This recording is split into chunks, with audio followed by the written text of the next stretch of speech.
पूजितायै नमः ॐ वामाङ्गायै नमः ॐ वामचारायै नमः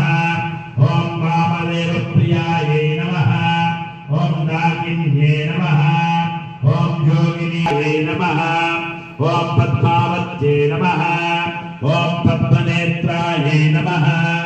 ॐ प्रबुद्धायै नमः ॐ सरस्वत्यै नमः ॐ भूचर्ये नमः ॐ खेचर्ये नमः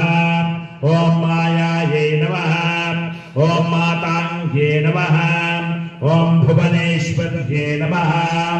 ॐ कान्तायै नमः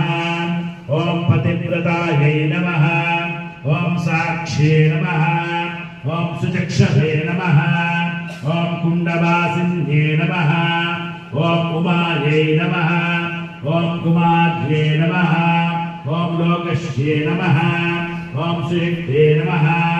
ॐ पद्मरागिन्ये नमः ॐ इन्द्राण्ये नमः ॐ ब्रह्मचण्डालिन्ये नमः ॐ चण्डिकायै नमः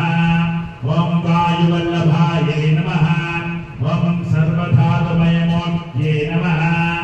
ॐ जलरूपायै नमः ॐ जलोधरायै नमः ॐ आकाश्ये नमः ॐ रणगायै नमः ॐ नृपालविभूषणायै नमः ॐ नर्मदायै नमः ॐ मोक्षदायै नमः ॐ कामधर्मार्थदायिन्ये नमः ॐ गायत्रे